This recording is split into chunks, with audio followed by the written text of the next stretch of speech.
Hi Virgo, my name is MJ. I'm IUNPLUG's founder. I'm IUNPLUG TV's host. I'm an online coach, speaker, author, yoga guide, and meditation teacher. I host retreats all over the world, and I do a lot of online coaching specifically for the empath lightworker community, helping people make lifestyle, career change, and breaking free from narcissistic abuse. So welcome to IUNPLUG TV. This is actually a brand new service that those of you who've been watching me and with me for a little while, you'll know I've been back and forth on the tarot, but I've talked about studying it, and I decided to just dive in. So this isn't any kind of traditional tarot. You might find me describing the cards in different ways than they're interpreted traditionally, and that is usually to do with just the intuitive guidance. So this reading is for the Virgo in this IUNPLUG community. I want to know what the best spiritual guidance, advice, doesn't have to be spiritual necessarily, just what's the best guidance and advice for the Virgos that gravitate to this video? What do they need to hear? What's going to help them find the highest path for their most joyful unfolding? This is for Virgo.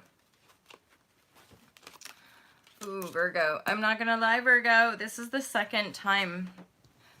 This is my second recording for the Virgo. And then again, there's some tough energy here, you guys. Not gonna lie. I have recently, again, as an empowered empath, have broken free from many a people-pleasing tendency. And it's interesting that it's taken this long to step into doing the tarot reading because, you know, the tarot, like intuition, it doesn't lie. When we're in people-pleasing patterns, we typically say things we think people want to hear, which are not necessarily in our highest good or the highest good of the other. But we do it because we're protecting wounds. We're protecting our own self-denial, really. Okay, let's keep this going, I feel. So the Virgo. So I feel actually this is quite good timing. I'm very much able to express the messages that come through.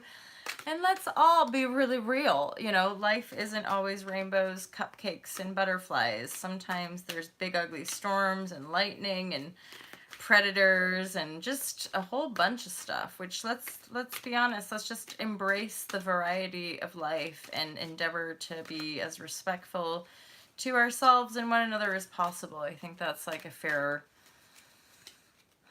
thing, really. One more card. I'm feeling one more card for the Virgos.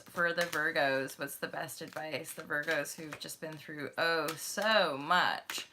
And I'm looking at that Queen of Swords. The Queen of Swords has come up in a lot of the readings so far. And not just the Queen of Swords, but she's in reverse again. So she's going in the reverse. I feel like a lot of us are shedding or cutting out toxic behavior. I feel like a lot of us are completing karma. I know it because of the astrology. But it's coming up in our card readings. It's coming up in so many of the signs. This queen is upside down, like, shh, I'm done. Like, it's like some narcissistic mother or whomever that might be. It's always, you guys know this that listen to general reads. It's not gender specific. You can interpret it and play around in any way you wish. But I feel like there's a lot of us who are maybe doing final cuts of narcissistic behavior, twisted, manipulative, hidden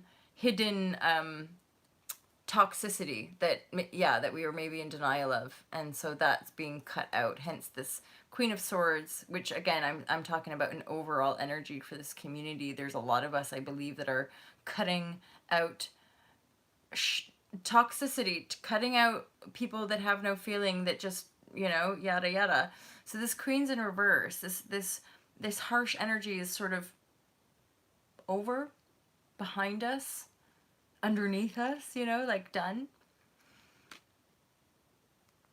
Oh, wow, like holy shashbosh. So this is really, really relevant. So here we've got the Nine of Swords, the Queen of Swords, the Fool, and the Eight of Cups. Really good. Really, really good. Okay, so stress, worry, anxiety, keeping yourself up at night. this is someone, this to me anyway, is representative of somebody who's in the dark, who's probably maybe being abused or been lied to, or just going through some really deep, dark shit. It's tough. Now, we all know though that like going through all the deep stuff is often really transformational, and it is what leads us to making executive decisions that continue to free us or evolve our journey. So you're in it, you're in the shits, or you've been in the shits, and it feels again to me like this is someone or something or a pretty powerful energy, and it's the fucking queen.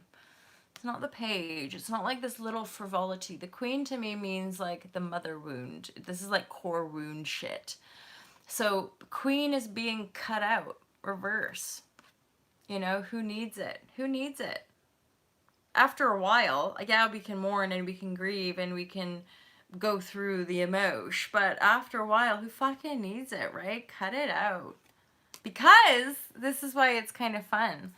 Then we have the Fool card, which look at how brilliant and bold. Look at that beautiful yellow and green, full of heart and freedom. Totally light and effortless. So it feels like as soon as you've cut out this queen energy, which feels like just too logical, not heart-based, you know, you were listening and playing that game, trying to please this queen forever and ever and ever, and it was causing nothing but distress, so you just thought, fuck it. Let's go be free. Ha! Let's go on a holiday. Let's go on a trip. And you do. You go. You become the Fool. Off you go. Set off on a new journey. You're a little bit sad, because obviously maybe you had a bond with the queen. Maybe it's a relative. Maybe it was a teacher, maybe it was someone that you felt like really connected to and they were a part of your life for a long time, hence why it would be so distressing to have to, or to realize that you're having to cut this out.